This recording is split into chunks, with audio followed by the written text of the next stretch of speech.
5 plus 4 pennies.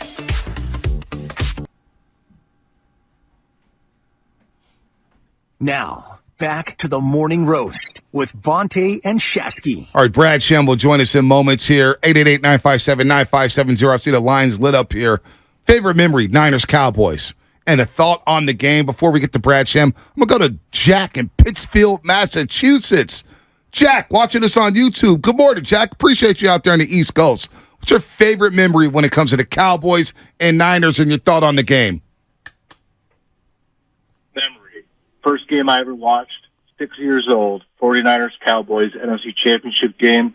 It's been 49ers, 49ers, 49ers ever since then. My dad grew up out there. I obviously grew up out here in Tom Brady land. He couldn't tell you a darn thing about football. He could tell you a lot about jazz music, but he always said, if you're going to like sports, you got to root for the 49ers. My thought on the game, I'd like to see an emphasis on the correct rotation of running backs when working out of the shotgun, because, yes, the team did a great job picking up blitz after blitz after blitz when the Giants threw everything they had at them. Cowboys are a different animal, and Christian McCaffrey can't be out there just taking hit after hit in blocking if we got to keep him fresh, because God knows we need him for everything. And I'd also like to see Kyle Shanahan dial up a flea flicker, because I don't think I've seen that ever before from Kyle Shanahan. Correct me if I'm wrong, gentlemen. I don't think love the show. Yeah, I don't. Thank you, Jack. Brian Hoyer on that Thursday night game, I believe, threw a flea flicker. Yeah, we haven't seen which game I'm talking about. Yeah, the Rams game. I believe in the first quarter when they were wearing the black jerseys against the all yellow. Who's the guy who threw it down the field? Emmanuel Sanders. Was it Juszczyk? They had some trickery in the Superdome in 2019. And Debo had to throw. Debo had to throw against the Rams. CMC had to throw. Yeah. But I believe, I could be wrong, I believe the 2017 Thursday night game, Rams-Niners. 41-39. I believe there was a flea flicker in the first quarter. Let's talk to the voice of the Dallas Cowboys. The voice of the Dallas Cowboys. He's been with the Cowboys since 1976. I always love to get him on, too, and I love that the fact that the Niners and Cowboys are starting to play every single year again like it is the 90s again. Brad Sham, welcome back to the Morning Roast here on 95.7 The Game. Bonte Hill, Joe Shasky, the Butcher, and right away here, we'll get into the game. We'll break it down. Micah Parsons, Bosa, Purdy, Dak, all that good stuff here. And we'll talk about the last 2 playoff games. But when I say Niners and Cowboys, what's your favorite part of this rivalry? What's your biggest memory of the rivalry, Brad? You've been around it for a long time. Yeah, my first taste of it was actually in the 70s, because I did the catch game with Vern Lundquist. He was play-by-play announcer at the time. And being around that makes you go back and look at some of the great games. They had a couple of great games. Our Stadium, they had one great playoff game. And we're talking about ancient history to most of the people listening now. But that's how rich the rivalry is. So, it ebbs and flows. I mean, right now, the 49ers clearly have the edge. And then there was a time in the 90s when maybe Dallas had the edge in spite of how great the 49ers were, and they truly were. All-stars and Hall of Famers, and it's just part of the fabric of the sport to me. That's what I think of. Yeah, I do too. I mean, it's incredible. And there's so many similarities. Jerry Jones, we've got the York family here, Dak Prescott being a late round guy coming on and replacing somebody making a lot of money. Same thing with Brock Purdy, Micah versus Bosa, Ayuk and CeeDee Lamb coming from the same draft. McCarthy was an OC for the Niners. What's your favorite storyline heading into this game? Boy, that's such a good question. My favorite storyline, I think, my personal favorite storyline is how much is too much to put on a game in Week 5. I know that the Niners are, and I say I know because I'm reading and I'm listening, and they are carrying a grudge against the world from not having won the Super Bowl the last couple of years. Yeah. Because they believe they were good enough to have done it. And they believe they are on a mission And, Dallas is a noisy nuisance to them, I think. Everybody talks about Dallas, blah, blah, blah.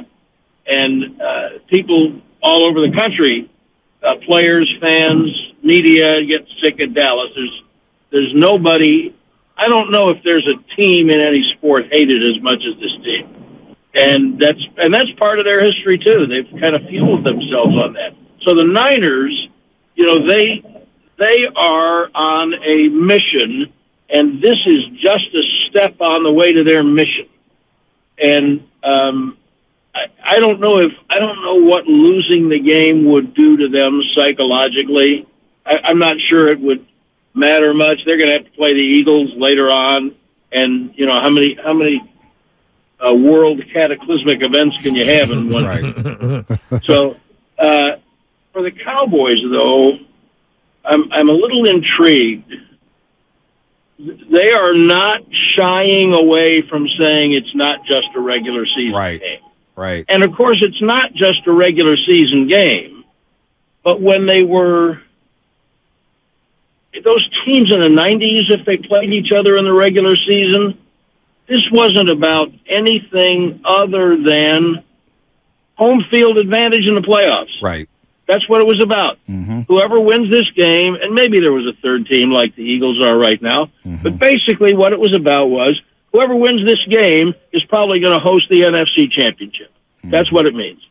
And I'm not sure that that's how the Cowboys are looking at it. We'll see. I'm not in their meetings, I'm not in their huddles, but I do talk to players and we listen to the coaches, and I think that they are carrying a little something from the last two playoff games, which is great.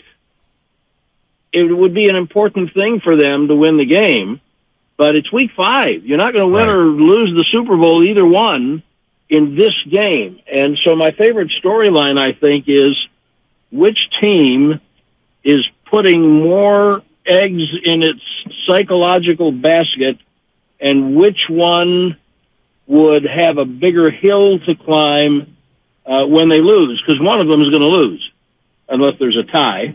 Right. And so that which team is more equipped to put that in perspective. And I think that, to me, is my favorite storyline. There it is. Brad Sham, the voice of the Dallas Cowboys here on the Morning Roast on 95.7 The Game. Look, we can get into Dak in a second here. But Jerry Jones, as you mentioned, he said this week the Niners are the team to beat. The players and coaches probably feel like that, but I wonder if they feel the physicality of the 49ers from the last 2 seasons. There's been a lot of talk about that. Micah Parsons on record saying, it took me about 2 weeks to recover from the Niners and their blocking schemes or whatnot. It's interesting that it's bothering the Dallas Cowboys when Philadelphia is in that same division and they're a physical football team. Why does the Niners' physicality bother the Cowboys so much? Because they're playing them next, and they're the team that beat them. Play the Eagles twice a year.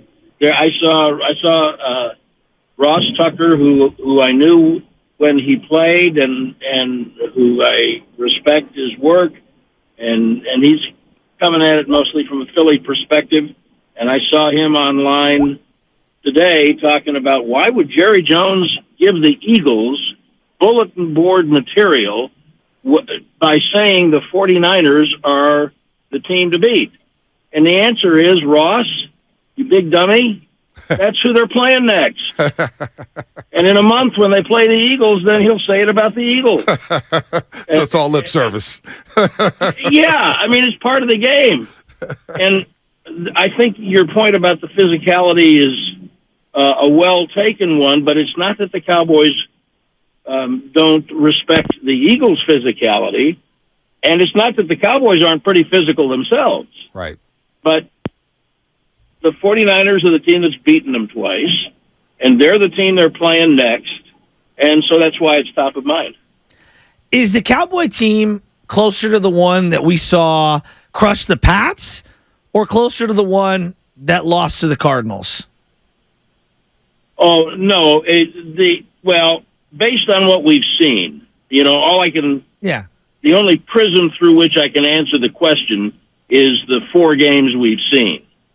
And the Cardinal game was a complete outlier. I will tell you, although it had nothing to do with the game, but I started my broadcast by saying, "Welcome to State Farm Stadium," or as it's known to the Cowboys, their personal hell house. They can't win there. They've lost 6 out of their last 7. Doesn't matter who's Really? Yeah, in the desert, man.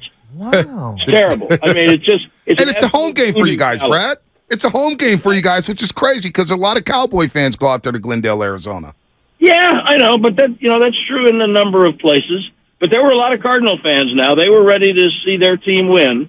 And it's great. It's just a voodoo palace. That didn't have anything to do with the game. They just played like crap. Gotcha. But so based on what I've seen, I have to say that the team that they have been in the other 3 games, not just last Sunday, is closer to who they are than the Arizona game. I have a personal theory that you can tell if a team is good by whether it suffers some ridiculous blowout.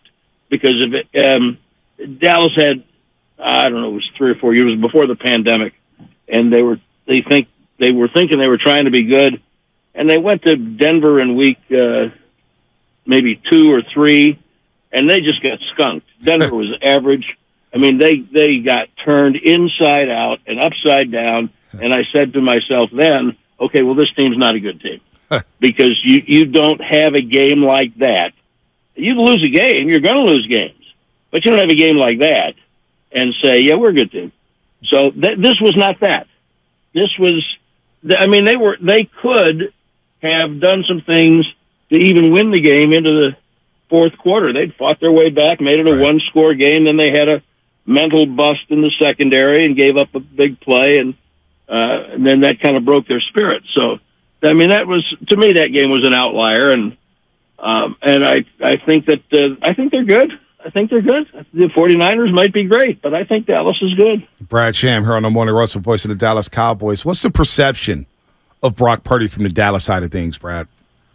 We don't have players, coaches, fans, media. You. Yeah, everybody. You. Yeah, you can start with you. You can talk for the players if you want to, but you. He's a great story. He's a great story. I mean, I live in Big 12 country, so, I had maybe an opportunity to see him a little bit at Iowa State, but I don't know if anybody would have predicted this kind of success, and unfairly to him,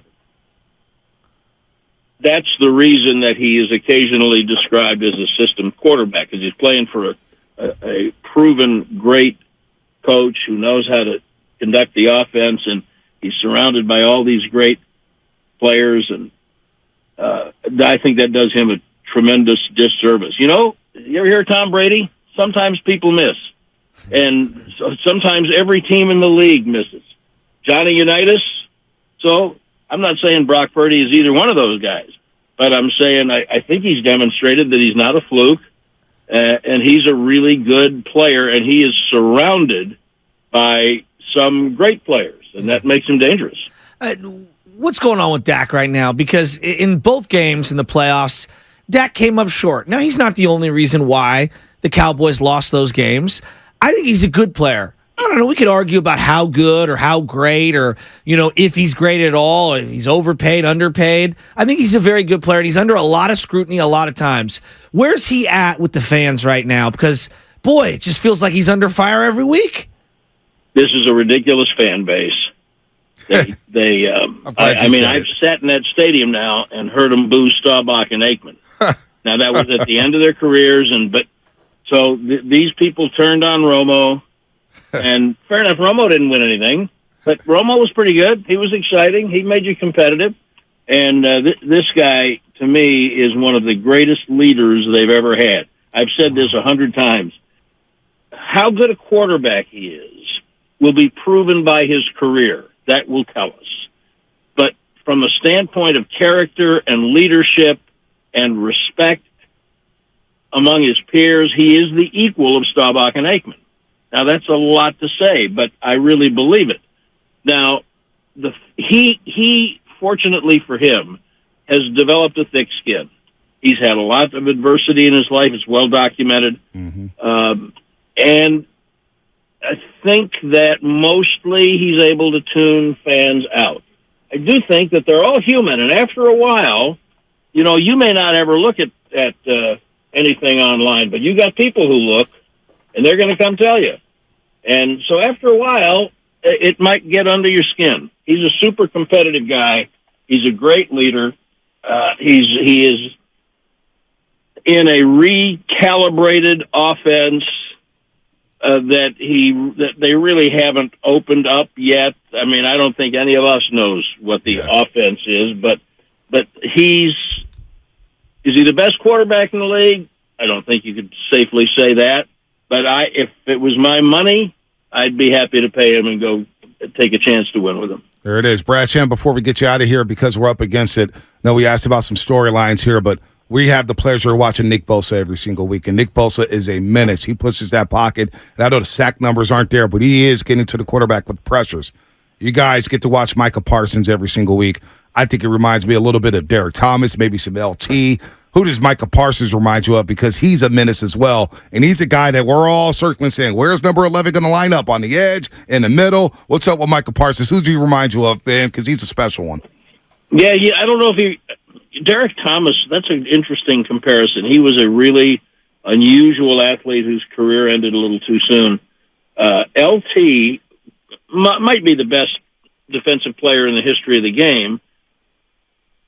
And I've heard the point made by coaches, and there's some validity to it, I think. You always knew where he was. He was the right outside linebacker in a 3-4. And that's not what football is today. But one thing that they've done successfully with him is move him around. So what you just said is exactly what offenses have to do. They have to come to the line of scrimmage and say, where is he?